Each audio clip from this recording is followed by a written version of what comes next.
प्राणी कार्यकी में हम पढ़ रहे हैं प्राणियों में रासायनिक समन्वय कि किस प्रकार से कोशिकाएं आपस में एक दूसरे से कांटेक्ट रखती है, किस प्रकार से एक दूसरे के बीच में मैसेज का आदान प्रदान करवाती है। अब इस आदान प्रदान की क्रिया में मैंने आप लोगों को बताया था कि हमारे शरीर में सभी अंतःस्रावी ग्रंथियों का नियंत्रण पीयूष ग्रंथि के द्वारा होता है और खुद पीयूष ग्रंथि का नियंत्रण हाइपोथैलेमस के द्वारा होता है। और इस पीयूष ग्रंथि को इस हाइपोथैलेमस से जोड़ने के लिए जो तंत्र होता है उस तंत्र को हमने कहा था हाइपोथैलेमो हाइपोफाइसिस निवाई का तंत्र कहा था। अब ये जो पीयूष ग्रंथि है, अब यहाँ पर हाइपोथैलेमस और उस हाइपोथैलेमस से आपको बताया था कि मोचक हार्मोन निकलते हैं, संदमक हार्मोन निकलते हैं, जो पीयूष ग्रंथि से निकलने वाले हार्मोनों की या उससे स्रावित हार्मोनों की मात्रा को कम कर देते हैं या मात्रा को बढ़ा देते हैं, जिससे पीयूष ग्रंथि अन्य सभी अंतःस्रावी ग्रंथियों की क्रिया का नियंत्रण करती है। अब ये कौन कौन से हाइपोथैलेमस हार्मोन होते हैं, कौन से संदमक होते हैं और कौन से प्रेरक होते हैं, इन सभी को पढ़ने से पहले अब हम पढ़ रहे हैं पहले पीयूष ग्रंथि की संरचना। क्यों? क्योंकि मैं आपको बताऊं कि ये हाइपोथैलेमिक हार्मोन जाकर पीयूष ग्रंथि के उस भाग में इकट्ठा होता है, उस भाग में क्रिया होता है, तो आपको पहले मालूम होना चाहिए कि पीयूष ग्रंथि में कौन कौन से भाग होते हैं, ये उत्पन्न कहाँ से होती है, कहां पर स्थित होती है। तो जब हम पीयूष ग्रंथि की संरचना की बात करते हैं तो पीयूष ग्रंथि इसमें वजन होता है लगभग 0.5 ग्राम, यानी लगभग 0.5 ग्राम की होती है। ये कैसी होती है? ये होती है मटर के दाने के समान, मटर के दाने के समान। अब ये जो ग्रंथि होती है पीयूष ग्रंथि, ये पीयूष ग्रंथि महिलाओं में बड़ी,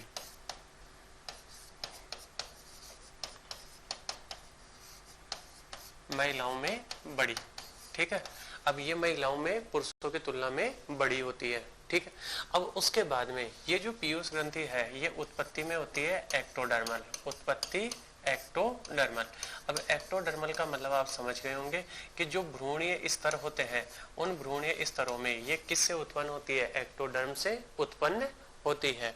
फिर उसके बाद में ये जो पीयूष ग्रंथि है ये कहाँ पर स्थित होती है? ये स्थित होती है कपाल, और कपाल में एक अस्थि होती है, इसका नाम है स्फिनोइड, ठीक है, स्फिनोइड अस्थि।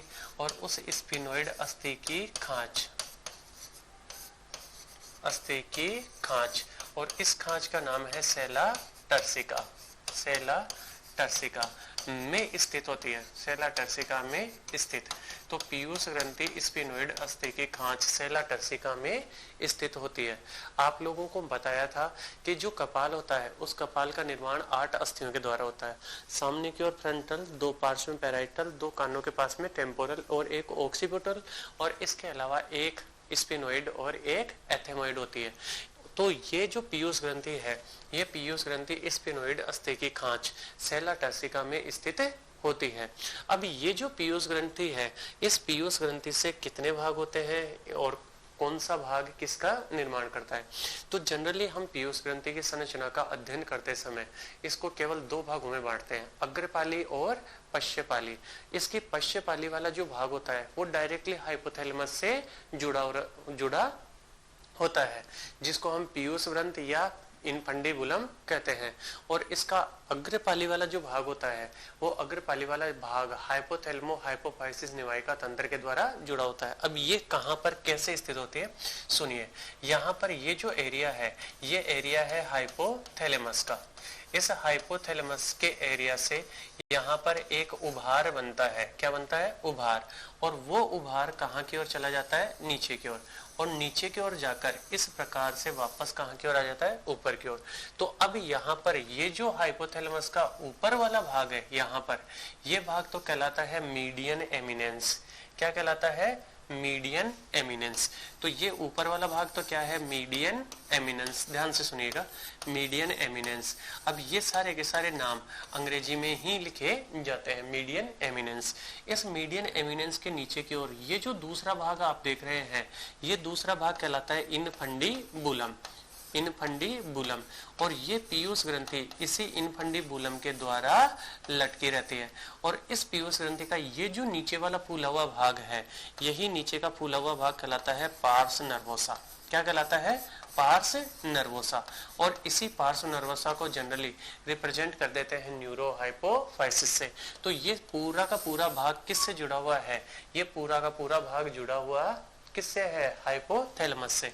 इसी कारण इसको कहते हैं न्यूरो हाइपोफाइसिस। हाइपोथैलेमस किसका भाग है? हाइपोथैलेमस है तंत्रिका तंत्र का भाग, तो इसको कहते हैं न्यूरो हाइपोफाइसिस। ठीक है, अब ये जो न्यूरो हाइपोफाइसिस है, इसी न्यूरो हाइपोफाइसिस को कहते हैं पोस्टीरियर लोब, या इसी को कहते हैं पश्च पाली। ठीक है, तो यहाँ पर पश्च पीयूष ग्रंथि की संरचना में कितने भाग हो गए? 3 भाग। पहला भाग कौन है? Median eminence. दूसरा भाग कौन है? इनफंडिबुलम। और तीसरा भाग कौन है? Pars nervosa. ठीक, अब यहाँ पर ये जो इसका भाग है, इस भाग में छोटे उभार पाए जाते हैं। तो यहाँ पर जो केंद्र होते हैं, उन केंद्रों को हम कह देते हैं सुप्रा ऑप्टिक और पैरावेंट्रिकुलस केंद्र। तो यहाँ पर ये हाइपोथैलेमस के कौन से केंद्र हो गए? सुप्रा ऑप्टिक और पैरावेंट्रिकुलस केंद्र। सुप्रा ऑप्टिक और पैरावेंट्रिकुलस केंद्र किसके हैं? हाइपोथैलेमस के। और इन्हीं केंद्रों से आपको मैंने पहले भी बताया ऑक्सीटोसिन और वैसोप्रेसिन या एडीएच का स्राव होता है। अब ये जो पीयूष ग्रंथि का भाग है, इस पीयूष ग्रंथि के भाग से यहाँ पर दूसरा भाग और जुड़ा रहता है। ये जो दूसरा जुड़ा हुआ भाग है, ये दूसरा जुड़ा हुआ भाग कहलाता है एडिनोहाइपोफाइसिस। ठीक है, अब ये जो एडिनोहाइपोफाइसिस भाग है, इस एडिनोहाइपोफाइसिस भाग के भी 3 भाग होते हैं। ठीक है, अब ये कैसे बनता है? इसका आगे वाला जो भाग होता है, ये आगे वाला भाग कहलाता है पार्स ट्यूबेरेलिस। क्या कहलाएगा? पार्स ट्यूबेरेलिस। अब पार्स ट्यूबेरेलिस के बाद में ये जो बीच का, ये नीचे का जो बड़ा भाग है, ये बड़ा भाग कहलाता है पार्स डिस्टेलिस। Parse distalis. और इन दोनों के बीच का ये जो भाग है, ये भाग कहलाता है पार्स इंटरमीडिया। Parse intermedia. तो इस प्रकार से यहाँ पर भी कितने भाग उपस्थित है? यहाँ पर भी 3 भाग उपस्थित हैं, जिनमें पार्स ट्यूबेरेलिस, पार्स इंटरमीडिया और पार्स डिस्टेलिस होते हैं। अब ये तीनों के तीनों भाग मिलकर ये तीनों के तीनों कहलाते हैं एंटीरियर लोब। क्या कहलाएगा? एंटीरियर लोब ऑफ पिट्यूटरी, यानी पीयूष ग्रंथि की अग्रपाली। पीयूष ग्रंथि की अग्रपाली, और उसको अभी हमने क्या कहा है? पश्च पाली। और इसी अग्रपाली को कहते हैं एडिनोहाइपोफाइसिस। तो अग्रपाली को एडिनोहाइपोफाइसिस या एंटीरियर लोब कह देते हैं। ठीक है, अब ये जो हाइपोथैलेमस है, इस हाइपोथैलेमस से यहाँ से आती है रक्त वाहिनी। अब ये जो रक्त वाहिनी आई है, ये रक्त वाहिनी इस पाली के अंदर प्रवेश करने के बाद में ये बढ़ जाती है केशिकाओं में। अब ये जो सिरा आई है, इस सिरा को कहते हैं निवायिका सिरा। कौन से सिरा कहते हैं? निवायिका सिरा। और इस पूरे तंत्र को कहते हैं हाइपोथैलेमो हाइपोफाइसिस निवायिका तंत्र। अब ये सिरा क्या काम करवाती है? इस हाइपोथैलेमस के जो भी तंत्रिका स्रावी कोशिकाओं के केंद्र है, जो भी न्यूक्लियाई है, उन न्यूक्लियाई को क्या काम करवाएंगे? उन न्यूक्लियाई से जो भी हार्मोन बनेंगे, उन हार्मोनों को लाने का कार्य करवाते हैं। किस में लाने का कार्य करवाते हैं? एडिनोहाइपोफाइसिस में लाने का काम करवाते हैं। तो इस प्रकार से आप देख रहे होंगे पीयूष ग्रंथि मटर के दाने के समान संरचना होती है, जिसमें 2 भाग होते हैं, अग्रपाली और पश्चपाली। पश्चपाली को कहते हैं न्यूरोहाइपोफाइसिस, जो इनफंडिबुलम के द्वारा डायरेक्ट किससे जुड़ी होती है? हाइपोथैलेमस से। और दूसरी होती है अग्रपाली। अग्रपाली हाइपोथैलेमस से किसके द्वारा? निवायिका तंत्र के द्वारा जुड़ी होती है। और यही निवायिका तंत्र हाइपोथैलेमस से बनने वाले मोचक हार्मोनों को पीयूष ग्रंथि में लाने का कार्य करता है। अब ये जो अग्रपाली है, ये अग्रपाली उत्पन्न होती है ग्रसनी से। किससे उत्पन्न होती है? ग्रसनी से। और ग्रसनी से जिस संरचना के द्वारा उत्पन्न होती है, ग्रसनी से रातके के पाउच के रूप में उत्पन्न होती है। रातके के पाउच के रूप में उत्पन्न होती है। रातके के पाउच के रूप में उत्पन्न होती है। समझ में आ गई ये वाली बात? कौन सी पाली उत्पन्न होगी? अग्रपाली। याद रह जाएगी आप लोगों को ये वाली बातें। अब उसके बाद में यहाँ पर हम पढ़ने वाले हैं कि इस हाइपोथैलेमस से कितने हार्मोन निकलते हैं, कौन से मोचक हार्मोन होते हैं, कौन से संदमक हार्मोन होते हैं, और वो हार्मोन क्या क्या कार्य संपन्न करते हैं। तो अब हम पढ़ने वाले हैं हाइपोथैलेमस से निकलने वाले हार्मोन। तो अब इन हार्मोनों को पढ़ने के लिए सबसे पहले यहाँ पर ये है हाइपोथैलेमस। अब ये जो हाइपोथैलेमस है, इससे हम अध्ययन की सुविधा के लिए सबसे पहले पढ़ेंगे मोचक और संदमक हार्मोन। तो जब हम इन मोचक हार्मोनों की बात करते हैं तो मोचक हो और चाहे संदमक हो, ये मोचक और संदमक दोनों प्रकार के जो हार्मोन है, ये हार्मोन होते हैं पॉलीपेप्टाइड प्रकृति के। कैसे होते हैं? पॉलीपेप्टाइड। पॉलीपेप्टाइड का मतलब क्या होता है? पॉलीपेप्टाइड का मतलब एमिनो अम्लों के बहुलक होते हैं। तो चाहे मोचक हार्मोन हो चाहे संदमक हार्मोन, ये किससे बने होते हैं? पॉलीपेप्टाइडों से बने होते हैं।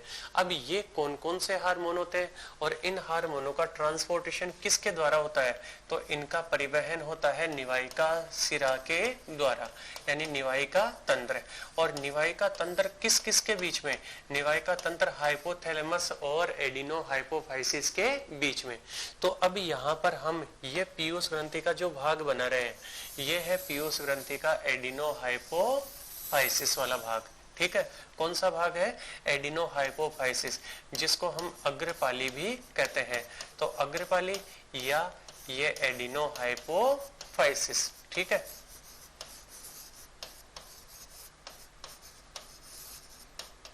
Adeno hypophysis. अब यहाँ से कौन कौन से हार्मोन निकल के आते हैं? तो सबसे पहले जब हम बात करते हैं तो इस हाइपोथैलेमस से सबसे पहला जो हार्मोन निकल कर आता है वो हार्मोन आता है वृद्धि हार्मोन। ध्यान से सुनिए, वृद्धि हार्मोन, मोचक हार्मोन।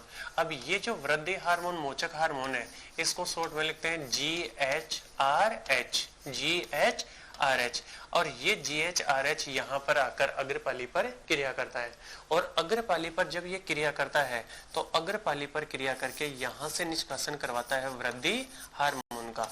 किसका निष्कासन करवाता है? वृद्धि हार्मोन का। ठीक है, अब ये जो वृद्धि हार्मोन है, ये है वृद्धि हार्मोन। इसी हार्मोन को कहते हैं सोमेटोट्रोपिन। क्या कहते हैं? सोमेटोट्रोपिन। तो आप लोगों से कहीं पर ऐसा भी कुछ पढ़ लिया जाए कि सोमेटोट्रोपिन हार्मोन होता है, तो सोमेटोट्रोपिन का अर्थ क्या होता है? वृद्धि हार्मोन। अब ये वृद्धि हार्मोन क्या काम करवाता है? नाम से ही स्पष्ट है। किसको? शरीर की शारीरिक वृद्धि को, शरीर की वृद्धि का प्रेरण करता है। शरीर की वृद्धि का प्रेरण कौन सा हार्मोन करवाएगा? ये वृद्धि हार्मोन। पहला काम तो ये हो गया। दूसरा काम, इसके लिए शरीर की सभी जो कोशिकाएं होती है, शरीर की सभी सेल्स परग्राही या तो उपस्थित होंगे या फिर ग्राही अनुपस्थित होंगे, यानी सभी सेल्स पर एक समान रूप से कार्य करता है। सभी सेल्स पर एक समान कार्य करता है। अब एक समान कार्य क्यों करता है और उससे महत्व क्या है? अगर यदि इसका किसी विशेष अंग में ग्राही होते और बाकी अंगों में ग्राही नहीं होते तो ये उसी अंग में कार्य करता, बाकी अंगों में कार्य नहीं करता, जिससे उस अंग में तो वृद्धि हो जाती है परंतु बाकी अंगों में वृद्धि नहीं होती। इस कारण इसके सभी सेल्स पर रिसेप्टर या तो होंगे नहीं, और होंगे तो सारे के सारे रिसेप्टर एक समान होते हैं, जिससे शरीर की सभी कोशिकाओं पर, सभी ऊतकों में एक समान रूप से कार्य करता है। ये किसको प्रेरित करता है? ये प्रेरित करता है ग्लूकोनियोजेनेसिस को। किसको प्रेरित करता है? ग्लूकोनियोजेनेसिस।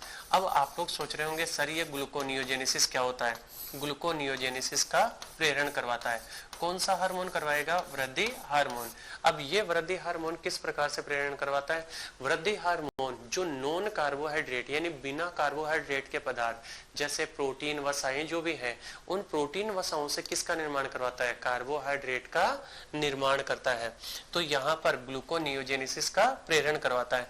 अब ये जो हार्मोन है, इस हार्मोन की मात्रा कम या ज्यादा हो जाए तो शरीर की क्रियाओं पर कोई ना कोई प्रभाव उत्पन्न होगा। तो अब इस हार्मोन की कमी से प्रभाव, पहले तो हम पढ़ रहे हैं कमी से प्रभाव। तो पहला जो कमी से पड़ने वाला प्रभाव है कि इस हार्मोन की मात्रा कम हो जाए तो क्या प्रभाव पड़ेगा? अब देखो, इस हार्मोन की मात्रा बाल्यावस्था में ही कम हो जाए, बाल्यावस्था में कम हो जाए तो बाल्यावस्था में अगर यदि इसकी मात्रा कम हो जाएगी तो इस जीव की वृद्धि क्या हो जाएगी, रुक जाएगी। तो वृद्धि अवरुद्ध होने से इसका शरीर का आकार कैसा रह जाएगा, छोटा। और जिनके शरीर का आकार छोटा रहता है उनको हम क्या कहते हैं, बोने। तो ये व्यक्ति क्या रह जाएगा, बोना। परंतु यहाँ पर याद रखने की ये बात है कि इनका मानसिक विकास कैसा होगा, सामान्य। यानी दिमागी रूप पर ये सारे के सारे कार्य कर सकते हैं, मानसिक रूप से कैसे होते हैं, सामान्य। अब ये बंदे मानसिक रूप से सामान्य है तो सभी क्रियाएं कर सकते हैं, तो ये कहाँ पर ज्यादा देखने को मिलेंगे, सर्कस में। तो आपने देखा होगा सर्कस में कभी छोटे छोटे जो बोने होते हैं वो बोने सारे के सारे क्या होते हैं, पीयूष ग्रंथि के वृद्धि हार्मोन की कमी से बनने वाले होते हैं। और इन बोनों को कहते हैं मिडगेट्स। क्या कहते हैं, मिडगेट्स।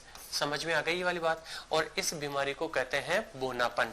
तो यहाँ पर पहले पीयूष ग्रंथि की कमी से जो होने वाला रोग है वो होने वाला रोग कौन सा है, बोनापन।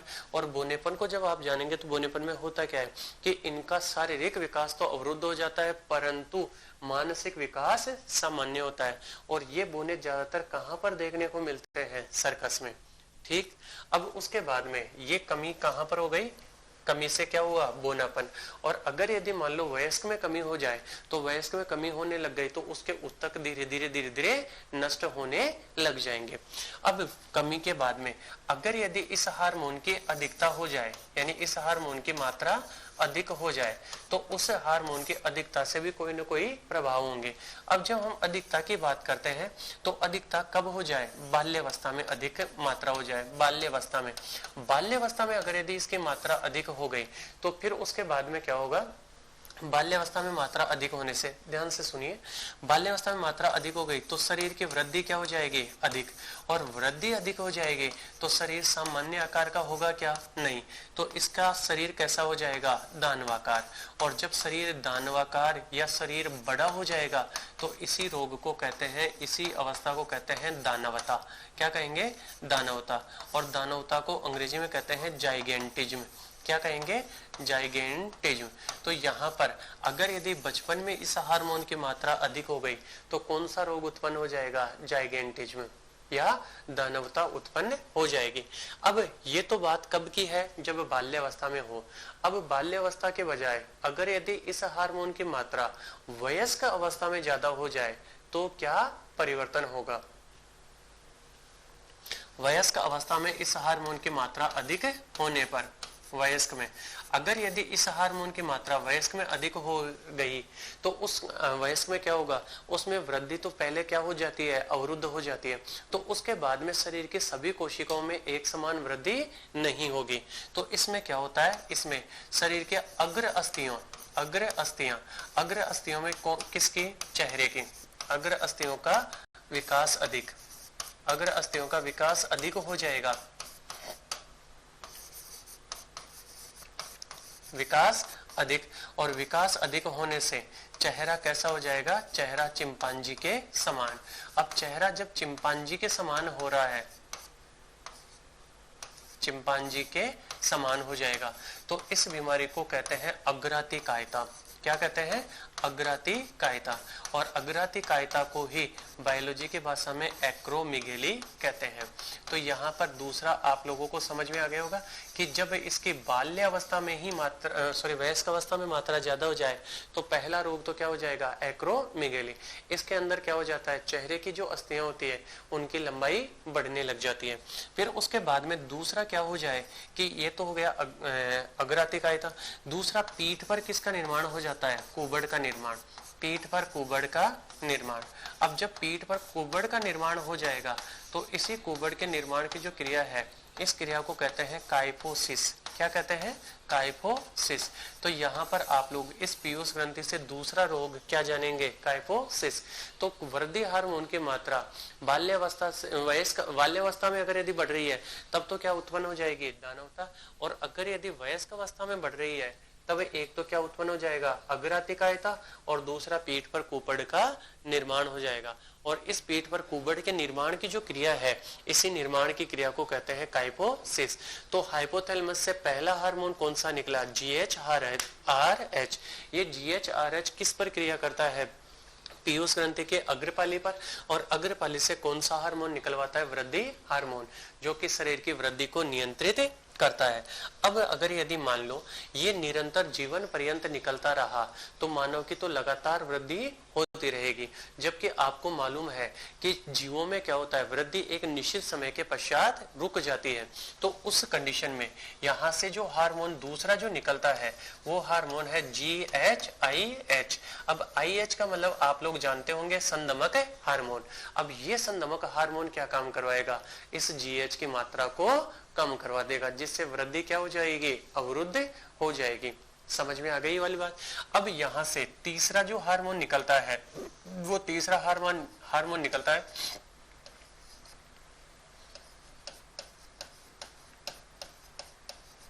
Thyrotropic hormone. ये जो थायरोट्रोपिक हार्मोन है, इस हार्मोन को TRH कहते हैं। अब ये जो TRH है, ये पीयूष ग्रंथि के अग्रपाली पर क्रिया करेगा, और अग्रपाली पर क्रिया करके यहाँ से जो हार्मोन निकलवाता है उस हार्मोन को कहते हैं TSH। अब ये जो TSH है, ये हार्मोन कहलाता है थायराइड प्रेरक हार्मोन। अब ये थायराइड प्रेरक हार्मोन क्या काम करवाएगा? ये हार्मोन क्रिया करता है थायराइड ग्रंथि पर, और थायराइड ग्रंथि पर क्रिया करके उस थायराइड ग्रंथि से थायरोक्सिन हार्मोन का संश्लेषण करवाता है। यानी पीयूष ग्रंथि का कौन सा हार्मोन? TSH हार्मोन थायराइड ग्रंथि की क्रिया को नियंत्रित करेगा। और इस हार्मोन का निर्माण कौन से हार्मोन के प्रभाव में होता है? तो इसका निर्माण होता है TRH हार्मोन के प्रभाव में। ठीक है। फिर उसके बाद में नेक्स्ट जो हार्मोन है वो नेक्स्ट हार्मोन है PRH, और इसी का दूसरा नाम है LTH। अब ये PRH या LTH क्या होता है? तो P का मतलब होता है प्रोलैक्टिन मोचक हार्मोन, और L का मतलब है लैक्टोजेनिक हार्मोन, तो प्रोलैक्टिन हार्मोन।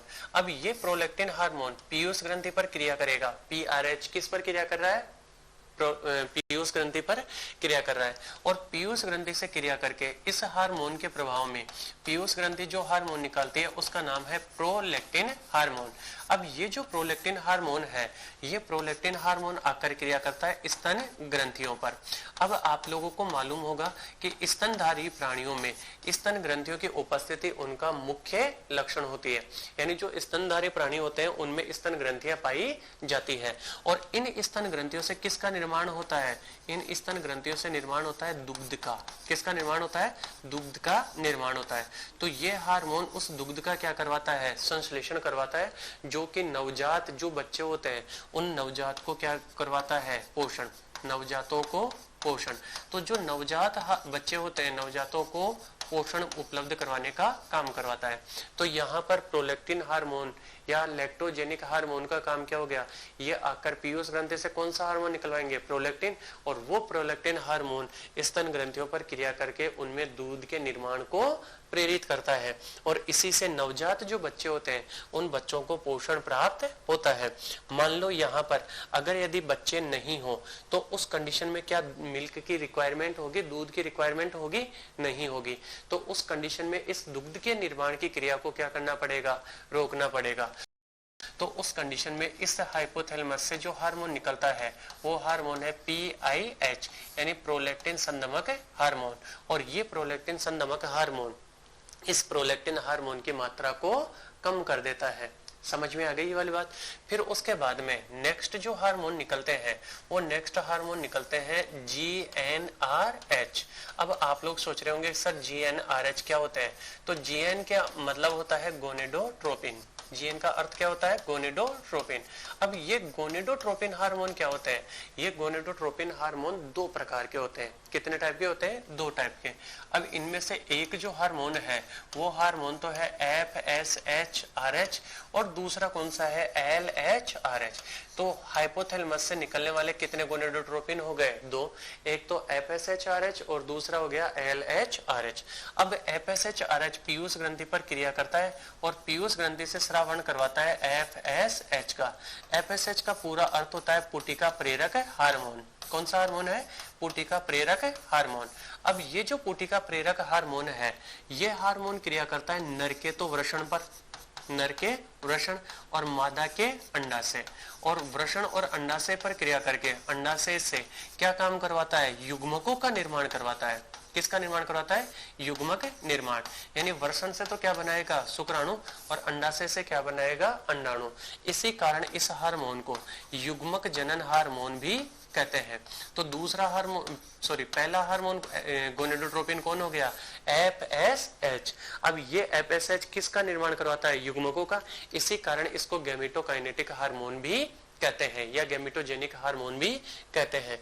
अब दूसरा हार्मोन कौन सा है, LH। ये LH हार्मोन LHRH ये पीयूष ग्रंथि पर क्रिया करके किसका सिक्रीशन करवाता है, LH का।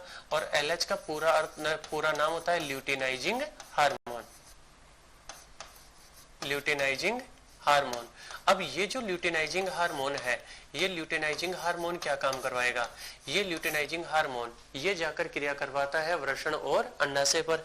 तो ये वृषण पर क्रिया करके क्या बनाएगा, ये वृषण पर क्रिया करता है अंतराली कोशिकाओं पर, वृषण की अंतराली कोशिका या लेडिग कोशिका। और उस लेडिग कोशिका से लेडिग सेल, उस लेडिग सेल से ये बनाता है टेस्टोस्टेरोन। और ये जो टेस्टोस्टेरोन हार्मोन है, ये टेस्टोस्टेरोन नर के द्वितीयक लैंगिक लक्षणों का निर्धारण करवाता है। यानी उनके चेहरे पर दाढ़ी मूंछ का आना, इसके अलावा मांसपेशियों का अधिक विकसित होना, ये सब कुछ किसके नियंत्रण में होता है, टेस्टोस्टेरोन के नियंत्रण में होता है। तो ल्यूटिनाइजिंग हार्मोन नर के वृषण में तो कहां पर जाकर क्रिया करता है, लेडिग कोशिकाओं पर। और लेडिग कोशिकाओं से किस स्राव को बढ़ा देता है, टेस्टोस्टेरोन के स्राव को बढ़ा देता है। और ये टेस्टोस्टेरोन क्या काम करवाता है, नर के द्वितीयक लैंगिक लक्षणों का निर्धारण करता है। दूसरा जो इसका कार्य होता है, ये दूसरा कार्य क्रिया करता है अंडाशय पर। अब अंडाशय पर क्रिया करके ध्यान से सुनना, अंडाशय से अंडाणु का निष्कासन करवाता है, यानी अंडाणु का मोचन, अंडाणु को बाहर निकालने का काम करवाता है। और अंडाणु का मोचन जो है, इस मोचन की क्रिया को कहते हैं अंडोत्सर्जन। अंडाणु के मोचन की क्रिया को क्या कहते हैं, अंडोत्सर्जन। तो पहला कार्य तो LH का क्या हो गया, अंडोत्सर्जन, जिसको अंग्रेजी में कहते हैं ओव्यूलेशन। तो पहला कार्य तो क्या हो गया, ओव्यूलेशन, यानी अंडाशय से अंडाणु को बाहर निकालने का काम करवाता है। दूसरा काम, ये अंडाशय में कार्पस ल्यूटियम का निर्माण करता है। किसका निर्माण करवाता है, कार्पस ल्यूटियम का निर्माण। अब ये जो कार्पस ल्यूटियम है, ये कार्पस ल्यूटियम क्या काम करवाती है, इससे एक हार्मोन निकलता है जिसका नाम है प्रोजेस्टेरोन का स्राव। तो यहाँ पर आप लोगों को समझ में आ गया होगा कौन कौन से हार्मोन निकल रहे हैं। यहाँ पर इससे एडिनोहाइपोफाइसिस से GnRH कौन कौन से निकले, FSH और LH। FSH तो केवल युग्मकों के निर्माण को प्रेरित करता है, जबकि LH अंतराली कोशिकाओं से टेस्टोस्टेरोन के स्राव को प्रेरित करता है और अंडाशय से अंडाणु के मोचन यानी बाहर निकलने की क्रिया को प्रेरित करता है। और इस घटना को कहते हैं अंडोत्सर्जन। और कार्पस ल्यूटियम से किसका निर्माण करवाता है, कार्पस ल्यूटियम का निर्माण करवाता है। फिर उस कार्पस ल्यूटियम से कौन सा हार्मोन निकलता है, तो उस कार्पस ल्यूटियम से निकलता है प्रोजेस्टेरोन। अब देखो यहाँ पर इसके अलावा इस हाइपोथैलेमस से जो हार्मोन निकल कर आ रहा है, वो हार्मोन भी कहां पर क्रिया कर रहा है, एडिनोहाइपोफाइसिस पर। और उस हार्मोन का नाम है CRH। अब CRH कौन सा हार्मोन होता है, CRH का पूरा नाम होता है कोर्टिकोट्रोपिक हार्मोन, कोर्टिकोट्रोपिक मोचक हार्मोन। अब ये जो कोर्टिकोट्रोपिक मोचक हार्मोन है, ये कोर्टिकोट्रोपिक मोचक हार्मोन किस पर क्रिया कर रहा है, इससे एडिनोहाइपोफाइसिस पर। और इस एडिनोहाइपोफाइसिस पर क्रिया करने के बाद में इससे जो हार्मोन निकलता है वो हार्मोन है ACTH। ठीक है, कौन सा हार्मोन है, ACTH। अब ये जो ACTH हार्मोन है, इसका पूरा नाम है एड्रिनोकोर्टिकोट्रोपिक हार्मोन। अब ये जो एड्रिनोकोर्टिकोट्रोपिक हार्मोन है, इस हार्मोन की क्रियाविधि कहां पर होती है, ये हार्मोन जाकर क्रिया करता है एड्रिनल ग्रंथि पर। और एड्रिनल ग्रंथि में आप लोगों को मैं बता दूं, दो भाग होते हैं, एक तो होता है कोर्टेक्स भाग और एक होता है मेडुला भाग। तो आप सोचेंगे यहाँ पर कि ये कोर्टेक्स भाग की क्रिया का नियंत्रण करता है कि मेडुला भाग की क्रिया का नियंत्रण करता है। तो ये एड्रिनल ग्रंथि के कोर्टेक्स भाग का नियंत्रण करता है, एड्रिनल ग्रंथि के कोर्टेक्स का नियंत्रण करता है। समझ में आ गई ये वाली बात, एड्रिनल ग्रंथि के कोर्टेक्स का नियंत्रण करता है। याद रह जाएगी यहां तक की बातें। तो यहाँ पर CRH, तो यहाँ पर ये कुछ हार्मोन जो हमने पढ़े हैं, ये हार्मोन कौन कौन से हैं? GH, RH, GH, IH, TRH, PRH या LTH, PIH, GnRH और CRH। अब ये तो सारे के सारे हार्मोन आकर क्रिया कर रहे हैं किस पर? एडिनोहाइपोफाइसिस पर। अब यहाँ पर ये जो हाइपोथैलेमस है, इस हाइपोथैलेमस के कुछ हार्मोन ऐसे भी होते हैं जो पार्स इंटरमीडिया पर भी क्रिया करते हैं। हालांकि मानव की जब हम बात करते हैं तो इन हार्मोनों को भी एडिनोहाइपोफाइसिस में ही पढ़ लिया जाता है। क्यों? क्योंकि मानव में इन हार्मोनों का ज्यादा महत्व नहीं होता। अब यहाँ पर ये जो दूसरा पीयूष का भाग है, ये पीयूष का भाग है मध्य पाली। कौन सा भाग है? मध्य पाली। और इसी मध्य पाली को कहते हैं पार्स इंटरमीडिया। क्या कहते हैं? Parse intermedia. अब यहाँ पर इस मध्य पाली की जब हम बात करते हैं तो हाइपोथैलेमस से हार्मोन निकल कर आता है MSH-RH। अब MSH का मतलब क्या है? MSH का मतलब है मिलेनोसाइट। ध्यान से सुनिए, मिलेनोसाइट प्रेरक हार्मोन।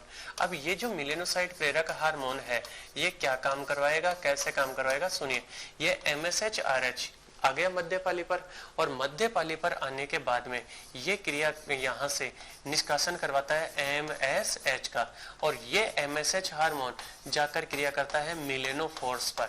किस पर क्रिया करता है? मिलेनोफोर्स पर।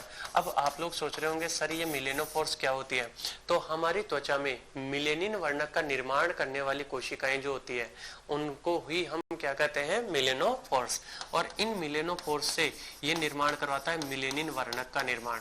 किसका निर्माण करवाता है? मिलेनिन का निर्माण। और मिलेनिन का निर्माण जैसे ही होगा तो उससे त्वचा का रंग क्या हो जाएगा? गहरा। त्वचा का रंग गहरा, और त्वचा का रंग गहरा हो गया, यही किसका काम होता है? MSH का। अब देखो ये हार्मोन ज्यादा क्रियाशील किस में होता है? हम जब बात करते हैं एम्फीबिया और रेप्टिलिया के, जिसमें गिरगिट वगैरह होते हैं, तो उनके अंदर ये MSH ज्यादा एक्टिव होता है। इस कारण वो अपनी त्वचा के रंग को गहरा और हल्का कर सकते हैं। तो ये मानव में ज्यादा महत्वपूर्ण नहीं होता। किस में महत्वपूर्ण होता है? ये महत्वपूर्ण होता है एम्फीबिया और रेप्टिलिया में। ठीक है, और इसी के कारण क्या होता है? रंग बदलने की उनमें क्षमता पाई जाती है। अब ये जो क्षमता है, इस क्षमता को नियंत्रित करने के लिए यहाँ पर दूसरा हार्मोन कौन सा आएगा? MSH-IH। ये MSH-IH इस मिलेनोसाइट स्टिमुलेटिंग हार्मोन की मात्रा को कम करता है। तो इस प्रकार से आप लोग देख रहे होंगे कि ये जो हाइपोथैलेमस है, इस हाइपोथैलेमस से कई हार्मोन तो कैसे होते हैं? मोचक हार्मोन।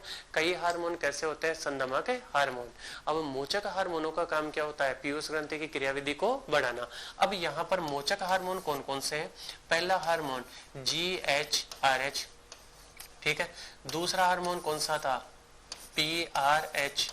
तीसरा कौन सा है? MSH-RH। ये तो तीनों कौन से हो गए? मोचक हार्मोन। और इन तीनों मोचक हार्मोनों के लिए यहाँ पर संगत इनके संदमक हार्मोन भी होते हैं। और इसी प्रकार से ये कौन सा है? MSH-IH। ठीक है, फिर उसके बाद में यहाँ पर मोचक हार्मोनों की जब बात करते हैं तो इनमें चौथा हार्मोन है GnRH। और GnRH के कितने प्रकार पढ़े हैं हमने? 2 प्रकार पढ़े हैं, एक FSH-RH और दूसरा कौन सा है? LHRH। फिर इसके अलावा हमने और कौन से पढ़े हैं? इसके अलावा 2 पढ़े हैं TRH और एक पढ़ा है हमने CRH। ठीक है, कौन सा पढ़ा है? CRH। तो इस प्रकार से ये पीयूष ग्रंथि के जो हार्मोन है, ये पीयूष ग्रंथि के हार्मोन किसका नियंत्रण, सॉरी हाइपोथैलेमस के हार्मोन किसका नियंत्रण करवाते हैं? पीयूष ग्रंथि का नियंत्रण करवाते हैं। तो इनमें से आप देखेंगे ये जो 6 हार्मोन है, ये 6 हार्मोन, और इन दोनों को अलग अलग काउंट करते हैं तो 7 हार्मोन तो कैसे होते हैं? मोचक। और ये 3 हार्मोन कैसे होते हैं? संदमक। ये तो हो गई किसकी? हाइपोथैलेमस से निकलने वाले मोचक और संदमक हार्मोनों का कार्य और उनका पीयूष ग्रंथि के विभिन्न भागों पर पड़ने वाला प्रभाव। अब दूसरी जब हम बात करते हैं तो पीयूष ग्रंथि का दूसरा भाग बचा हुआ है न्यूरोहाइपोफाइसिस। तो यहाँ पर अब मैं आप लोगों के लिए ड्रॉ कर रहा हूं न्यूरोहाइपोफाइसिस। हाइपोफाइसिस। अब इस न्यूरोहाइपोफाइसिस से या इस पश्चपाली से कौन से हार्मोन निकलते हैं और उनकी कार्यविधि क्या होती है? न्यूरोहाइपोफाइसिस। अब थोड़ी सी देर के लिए पीयूष ग्रंथि की संरचना को देखिए एक बार फिर से। जब हम पीयूष ग्रंथि की संरचना देखते हैं तो यहाँ पर इस हाइपोथैलेमस में दो केंद्र होते हैं, सुप्रा ऑप्टिक और पैरावेंट्रिकुलस केंद्र होते हैं। अब ये जो सुप्रा ऑप्टिक और पैरावेंट्रिकुलस केंद्र है, इन्हीं केंद्रों से बनता है ऑक्सीटोसिन और वेसोप्रेसिन, और इस ऑक्सीटोसिन और वेसोप्रेसिन को तंत्रिकाएं लाकर, तंत्रिका नाले लाकर किस में डाल देती है? न्यूरोहाइपोफाइसिस में डाल देती है। अब इस ऑक्सीटोसिन और वेसोप्रेसिन का निर्माण तो कहां पर हुआ है? निर्माण हुआ है हाइपोथैलेमस में, और आकर काम कहां पर करेंगे? काम करेंगे न्यूरोहाइपोफाइसिस में। ठीक है, तो यहां पर यह है हाइपोथैलेमस, और हाइपोथैलेमस के कौन से भाग है? हाइपोथैलेमस का है कौन सा वाला भाग? सुप्रा ऑप्टिक और पैरावेंट्रिकुलस। सुप्रा ऑप्टिक एंड पैरावेंट्रिकुलस भाग। सुप्रा ऑप्टिक और पैरावेंट्रिकुलस भाग। अब यहां से निकल कर आया तंत्रिका नाल के द्वारा कौन सा हार्मोन आया? एक पहला जो हार्मोन आ रहा है वो पहला हार्मोन आ रहा है ऑक्सीटोसिन। अब ये जो ऑक्सीटोसिन और वेसोप्रेसिन है, ये दोनों भी किस प्रकार के हार्मोन है? Peptide hormone. अब यहाँ पर ये न्यूरोहाइपोफाइसिस इन हार्मोनों का क्या करवाता है? संग्रहण करवाता है, और संग्रहण के बाद में इनका क्या करवाता है? मोचन। यानी जब शरीर को आवश्यकता पड़ती है तब इनको वापस से मुक्त कर देता है। तो पहला हार्मोन कौन सा हो गया? ऑक्सीटोसिन। अब ये ऑक्सीटोसिन यहाँ से आवश्यकता पड़ने के बाद में कौन सा हार्मोन निकला है? ऑक्सीटोसिन। अब ये ऑक्सीटोसिन भी किस प्रकार का बताया अभी आपको? प्रोटीनीय प्रकृति का हार्मोन बताया। अब ये ऑक्सीटोसिन क्या काम करवाता है? जो चिकनी या अनिच्छिक पेशियां होती है, चिकनी पेशी, उस चिकनी पेशी में संकुचन करवाता है। किसमें संकुचन करवाएगा? चिकनी पेशी में संकुचन। अब चिकनी पेशियों में संकुचन होगा तो उससे ये कौन कौन सी क्रियाओं पर प्रभाव डालेगा? तो यहाँ पर ध्यान से सुनिए, ऑक्सीटोसिन एक पेप्टाइड हार्मोन है जो कि न्यूरोहाइपोफाइसिस में इकट्ठा होता है, और अब ये निकलकर चिकनी पेशियों में क्या करवा रहा है? संकुचन। अब संकुचन करवाने पर ये पहला कार्य तो कौन सा हो जाएगा? प्रसव का। प्रसव को आप लोग अंग्रेजी में कहते हैं पार्चुरेशन। अब ये पार्चुरेशन की प्रोसेस होती क्या है? सुनो, बच्चे का जब बच्चे का विकास पूरा हो जाता है तो बच्चे के जन्म की जो कहानी है या जन्म की जो क्रिया है, उस जन्म की क्रिया को ही क्या कहते हैं? प्रसव कहते हैं। यानी पूर्ण विकसित शिशु का माँ के गर्भ से बाहर आना क्या कहलाता है? प्रसव। अब ये प्रसव की क्रिया होती कैसे है? जैसे मान लो सपोज दैट ये है गर्भाशय, और ये गर्भाशय के अंदर प्लेसेंटा से ये कोई बच्चा लगा हुआ है। अब इस बच्चे का जब विकास पूर्ण हो जाएगा तो विकास पूर्ण होने पर यहाँ से किसका स्राव होता है? ऑक्सीटोसिन का स्राव होता है। ऑक्सीटोसिन का स्राव होता है, और वो ऑक्सीटोसिन क्या काम करवाता है? ये जो गर्भाशय की पेशियां होती है, उस गर्भाशय की पेशी में क्या करवाएगा? संकुचन। और गर्भाशय पेशी में जैसे ही संकुचन होता है तो इसी संकुचन से उत्पन्न होती है प्रसव पीड़ा। कौन उत्पन्न होती है? प्रसव पीड़ा। और उसी प्रसव पीड़ा के कारण प्रसव की क्रिया संपन्न होती है। समझ में आई ये वाली बात? तो प्रसव पीड़ा उत्पन्न करने का काम या इस प्रसव पीड़ा को पूर्ण करने का काम किसका होता है? ऑक्सीटोसिन का।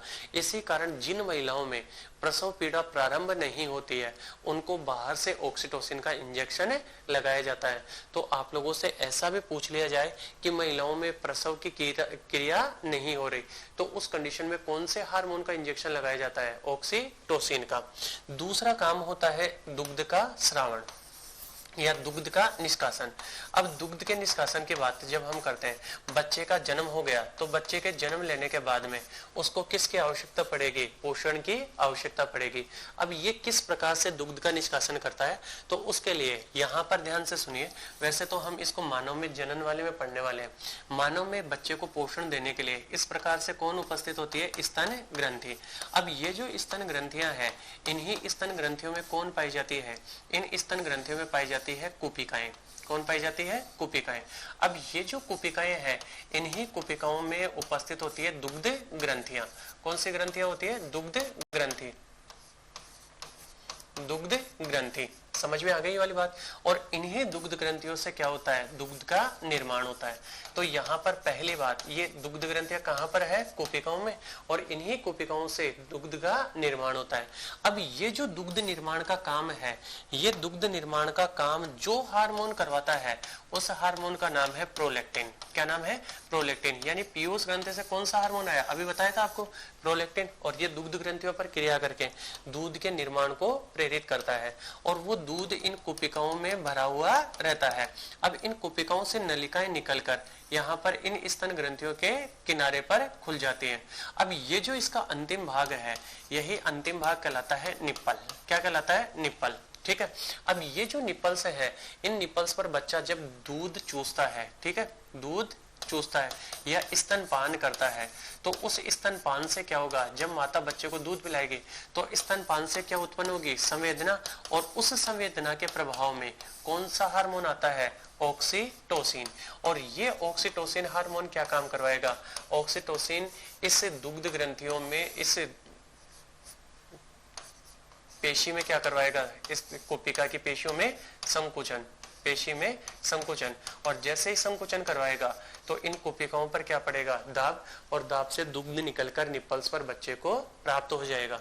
तो इस प्रकार से दूध का निष्कासन करने के लिए पेशी से में संकुचन करवा के इस दुग्ध का निष्कासन करने का काम, ये निष्कासन का काम तो होता है किसका, ऑक्सीटोसिन का। और दूध के निर्माण की बात करें तो निर्माण का काम किसका होता है, प्रोलैक्टिन का।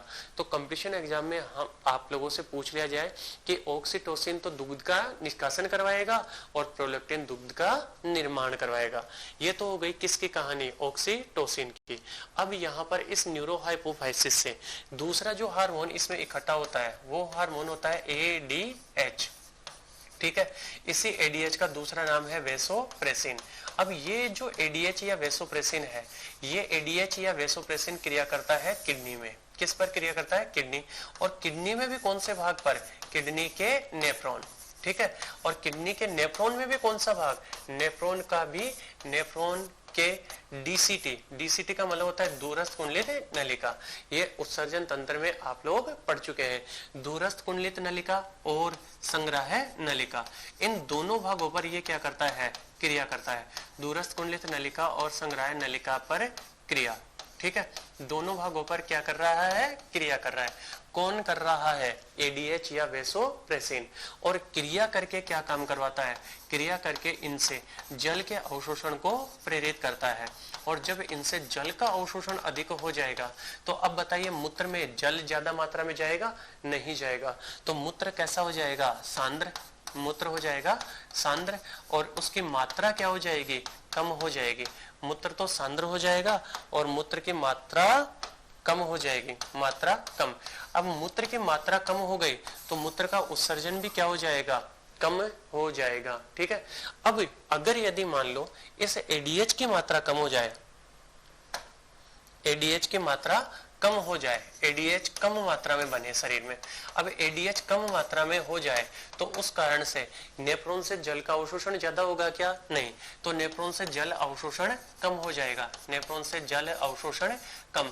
और जब नेफ्रॉन से जल का अवशोषण कम हो गया, जल अवशोषण कम हो गया, तो जल अवशोषण कम होने से मूत्र कैसा हो जाएगा, मूत्र तनु। ठीक, और तनु होने के साथ साथ इस मूत्र की मात्रा क्या हो जाएगी, अधिक हो जाएगी। जब मूत्र तनु हो गया और मात्रा अधिक हो गई तो उसके बाद में व्यक्ति को बार बार क्या करना पड़ेगा, मूत्र उत्सर्जन, यानी मूत्र तरल हो गया तो इसी को क्या कहते हैं, मूत्रलता। क्या कहते हैं, मूत्रलता। तो जब एडीएच की मात्रा कम हो जाती है तो कौन सा रोग हो जाएगा, मूत्रलता हो जाएगा। अब ये मूत्रलता जब हो जाती है तो इसी रोग को कहते हैं डायबिटीज इंसिपिडस। क्या कहते हैं, डायबिटीज इंसिपिडस। तो आप लोगों से पूछा जाए डायबिटीज इंसिपिडस किस हार्मोन की कमी से होता है, तो डायबिटीज इंसिपिडस किसकी कमी से होता है, इस एडीएच हार्मोन की मात्रा कम होने से होता है। तो इस प्रकार से हाइपोथैलेमस के सुप्राऑप्टिक और पैरावेंट्रिकुलस केंद्रों से कौन कौन से बनते हैं, ऑक्सीटोसिन और वेसोप्रेसिन। ऑक्सीटोसिन चिकनी पेशियों में संकुचन करवाता है और चिकनी पेशियों में संकुचन से स्तनपान यानी दुग्ध निष्कासन और प्रसव की क्रिया को प्रेरित करता है, जबकि एडीएच क्या काम करवाता है, डीसीटी और संग्रह नलिका से जल के अवशोषण को प्रेरित करके मूत्र के सांद्रण की क्रिया को प्रेरित करता है। और जब एडीएच की मात्रा कम हो जाती है तो जल का अवशोषण कम हो जाता है, जिससे मूत्र का निर्माण ज्यादा होगा, और मूत्र का निर्माण ज्यादा होना ही क्या कहलाता है, मूत्रलता, और इसी को क्या कहते हैं, डायबिटीज इंसिपिडस। और इस प्रकार से ये पीयूष ग्रंथि से निकलने वाले कौन कौन से हार्मोन हो गए, ये सारे के सारे संनमक और मोचक हार्मोन हो गए। अब इसके बाद में हम पढ़ने वाले हैं और जो बाकी बची हुई अंतःस्रावी ग्रंथियां हैं, उन अंतःस्रावी ग्रंथियों के कार्य, उनसे निकलने वाले हार्मोन, उन हार्मोनों की प्रकृति, और वो हमारे शरीर में क्या क्या प्रभाव उत्पन्न